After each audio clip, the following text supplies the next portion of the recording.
ദൈവനാമത്തിന് മഹത്വമുണ്ടാകട്ടെ.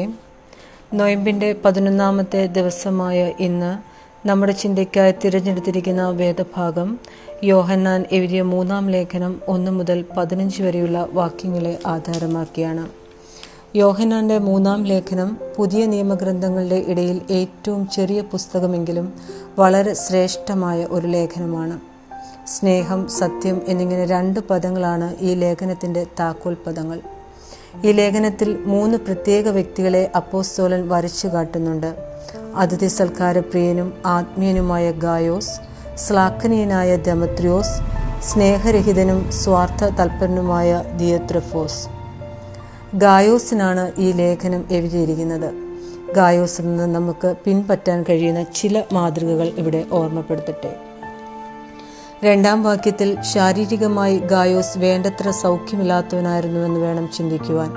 എങ്കിലും അവൻ വിശ്വാസികൾക്ക് പ്രിയങ്കരനും സഹവിശ്വാസികൾക്ക് വേണ്ടി സമർപ്പിതനും ആയിരുന്നു.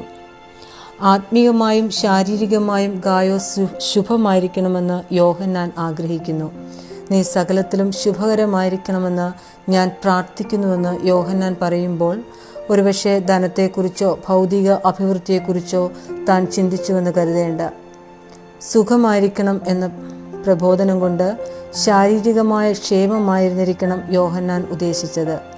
നമ്മുടെ ഭൗതിക സ്ഥിതി ആത്മീയ അവസ്ഥയോട് പൊരുത്തപ്പെട്ടിരിക്കണമെന്ന് നാം ചിന്തിക്കുന്നുണ്ടോ?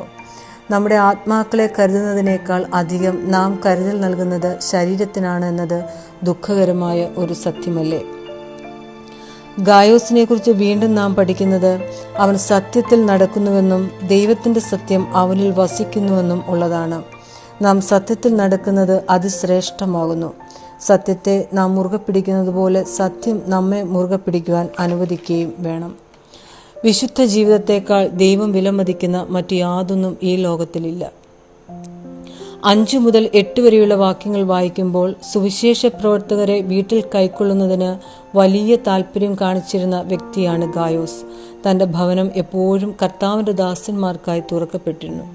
പരിചിതർക്കും അപരിചിതർക്കും ഒരുപോലെ അവൻ അതിഥി സൽക്കാരം ചെയ്തു പോന്നു. ഈ ശുശ്രൂഷയിൽ അവൻ അത്യന്തം വിശ്വസ്തനായിരുന്നു. അതിഥി സൽക്കാരം ദൈവം മുമ്പാകെ ഏറ്റവും ഉത്തമമായൊരു ശുശ്രൂഷയാണെന്ന് പുതിയ നിയമത്തിൽ കാണാം. ദൈവത്തിൻ്റെ ജനത്തെ സൽക്കരിക്കുന്നത് ദൈവത്തെ തന്നെ ശുശ്രൂഷിക്കുന്നതിന് തുല്യമാണ്. ദൈവത്തിൻ്റെ ദാസന്മാരെ ശുശ്രൂഷിക്കുന്നതിൽ വരുന്ന പരാജയം ദൈവത്തെ ശുശ്രൂഷിക്കുന്നതിൽ വരുന്ന പരാജയം തന്നെയാണ്. വാക്യം 9 മുതൽ 11 വരെ വായിക്കുമ്പോൾ ഗായോസ് ചെയ്ത ശുശ്രൂഷകൾക്ക് വിപരീതമായ കാര്യങ്ങളാണ് ദിയോത്രഫോസ് ചെയ്തത്. സഭയിൽ ഒരു ഏകാധിപതിയായി അവൻ പ്രവർത്തിച്ചു. ദൈവമക്കളെ ശകാരിക്കുകയും ദുർവാക്ക് പറയുകയും ചെയ്യുന്ന അധികാരഭ്രാന്ത് പിടിച്ച ഒരു ജീവിയായിരുന്നു ദിയോത്രഫോസ്.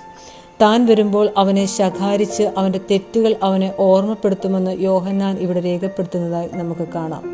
12-ാം വാക്യത്തിൽ നമ്മൾ കാണുന്ന ദെമത്രിയോസും ഗായോസിനെ പോലെ മാതൃകാപരമായി സഭയെ ശുശ്രൂഷിക്കുന്നതായി കാണാം.